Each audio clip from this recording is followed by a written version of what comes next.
You mentioned Charlottesville and charging the person with 30 counts, and I applaud you for that. Do you believe that in Charlottesville there were good people on both sides? Congressman, I think the act, while it's part, again, a part of an ongoing prosecution, I can tell you, let me just say this. The act was charged as a hate crime. I agree with you, and I applaud you. Act. I applaud you for that. But that's the one individual. I'm asking you in general, do you believe that there were good people that were protesting and there were good people that were anti-protesters? So I'm talking about the people marching with lights, the tiki torches and the chants. Do you think that some of them were good people is the short question. Congressman, there is no place in a civil society for hate, for white supremacy, or for white nationalism. Thank you. Also, out of the 115,000 employees that you have at DOJ, are any of them transgender? Thank you, Mr. Chairman. Good afternoon, sir. I wanted to ask you about your enforcement priorities. One of my jobs here in Congress is to serve on the Department of Homeland Security. And within that job, one of my most important critical jobs is to make sure our citizens are safe, to protect our nation against terrorist threats.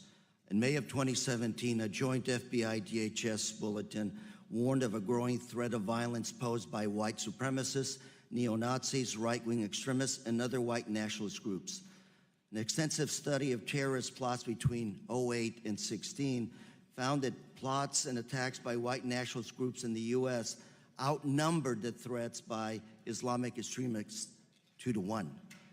White supremacist groups have been aggressively recruiting in our college campuses, and violent incidents involving these groups have more than tripled since 2017.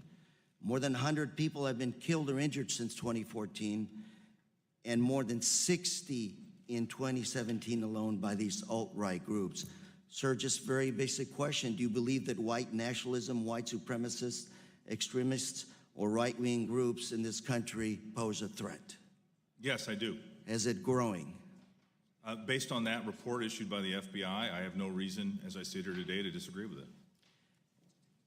Do you believe that the administration is placing enough of an emphasis, enough resources allocated, dedicated to stopping these kinds of homegrown terrorist attacks?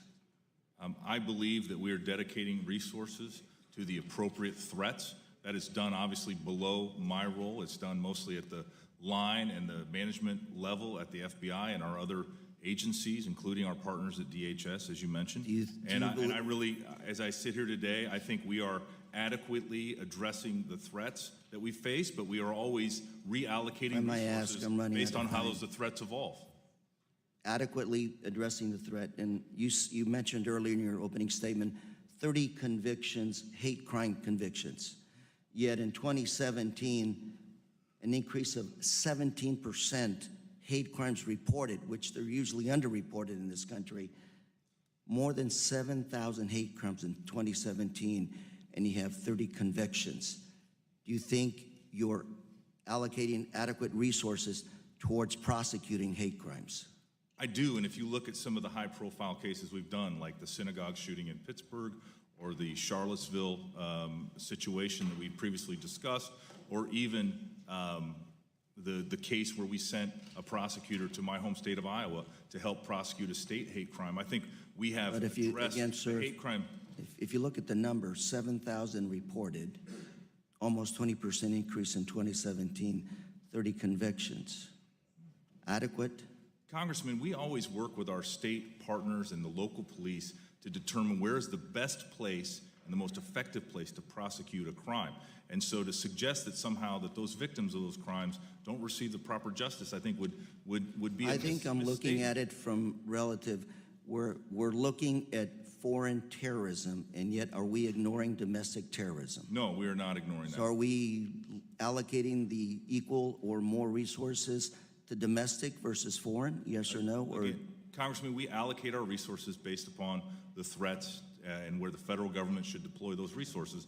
And again, it's a very dynamic, daily evaluation as to where the threats are, and I believe we are adequately resourcing all of the threats, including the ones you described. Do you think domestic terrorism from white extremist groups is on the rise? And do you think we should allocate additional resources to combating these kinds of terrorist attacks in this country? Congressman, I believe I already answered this question, but I just want to be clear. I agree with the FBI's assessment. I'm sorry, I didn't hear your answer. Okay, well, I believe with the FBI statement that those crimes are on the rise. I also believe that we have adequately deployed our resources on a daily basis, dynamically, as required by those threats. And I have seen it based on my intelligence briefings that I participate on almost a daily basis. And I know that the FBI and the other federal law enforcement agencies are adequately resourcing these threats in addition to all the other threats we face. It is a target-rich environment when it comes to law enforcement and making sure that Sir, I'm running out of time. I'm going to say we're going to continue to look at this in Homeland Security because I believe that we're missing the ball here. In 2017, DHS terminated grant funding to look at some of these issues of domestic terrorism. We have to keep addressing this issue. Lives, the safety of our citizens is at stake. Mr. Chairman, I yield.